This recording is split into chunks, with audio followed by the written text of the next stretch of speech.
তোরে লিখবো অ্যানসার করব, যেভাবে অ্যানসার করব এই জিনিসগুলা আল্লাহ রাব্বুল আলামিন মূল্যায়ন করবেন। এই রেজাল্ট নামা আমাদের দলিল নামা আমল নামা লেখা হচ্ছে। আজকে যেমন আমার ওই যে ইউসুফ কাকার স্ত্রীর আজকে দলিল নামা লেখা সকালবেলা থেকে বা রাত্রবেলা থেকে শেষ হয়ে গেছে। এখন দলিল নামা সবগুলো হাজির করা হবে কোথায়? যদিও মূল হিসাব মূল ফলাফল হবে হাসরের ময়দানে, কিন্তু কবরের ভিতর থেকে ওই ফলাফল অনুযায়ী সম্ভাব্য একটা তাকে সনদ দেওয়া হবে, সম্ভাব্য সনদ। দেখো কত নাম্বার পাইলো, নাম্বার অনুযায়ী জান্নাতি না জাহান্নামী, ওই জান্নাতি না জাহান্নামী অনুযায়ী তার কবরটা বানায় দাও। আল্লাহর বান্দা যদি জান্নাতি হয়ে যায়, আমল নামা যদি বেশি হয়, নেক আমল যদি থাকে, ইবাদত বন্দেগী যা করেছে তার মধ্যে কোনো শিরক নাই, ইবাদত বন্দেগী যা কিছু করেছে সব আল্লাহর জন্য করেছে।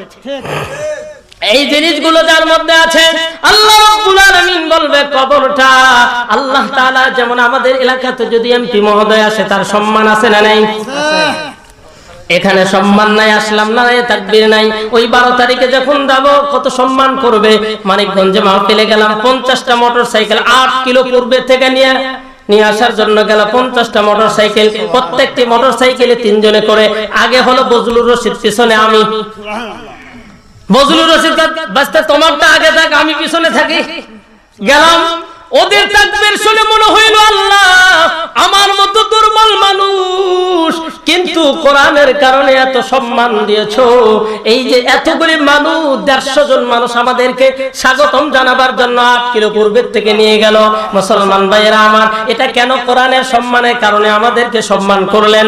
মুসলমান ভাইয়েরা, আল্লাহ বলেন যারা আমার বান্দা হবে, ইয়া ইবাদি লা খাউফুন আলাইকুমুল ইয়াওমা ওয়ালা আনতুম তাহজানুন। আল্লাহ কিয়ামতের ময়দানে বলবে, হে আমার বান্দারা, লা খাউফুন, আজকে তোমাদের ভয় নাই। লা খাউফুন আলাইকুমুল ইয়াওমা ওয়ালা আনতুম তাহজানুন। 1 নম্বর তোমাদের কোনো ভয় নাই, 2 নম্বর কোনো দুঃখও নাই। কি করেন? পরে আয়াতে আল্লাহ বলেন উদখুলুল জান্নাতা। মাঝখানে আল্লাহ বললেন আল্লাযীনা আমানু বিআয়াতিনা ওয়া কানু মুসলিমিন, যারা আমার আয়াত সমূহ শুনেছিলে, আমার আয়াতকে মান্য করেছিলে, কোরআন অনুযায়ী জীবন চালাইছি, সংসার চালাইছি, ঘর চালাইছি, বাড়ি চালাইছি, সব জায়গায় কোরআন দিয়ে চালাইছি। আল্লাহ বলবেন উদখুলু, তোমরা প্রবেশ করো, উদখুলুল জান্নাতা ওয়া আনতুম আজওয়াজুকুম, তুমি প্রবেশ করো, তোমার স্ত্রীদেরকে দিয়ে স্ত্রীদেরকেও প্রবেশ করো। সুবহানাল্লাহ। তার মানে আমি যখন কোরআন দিয়ে চলবো তখন আমি আমার স্ত্রীকে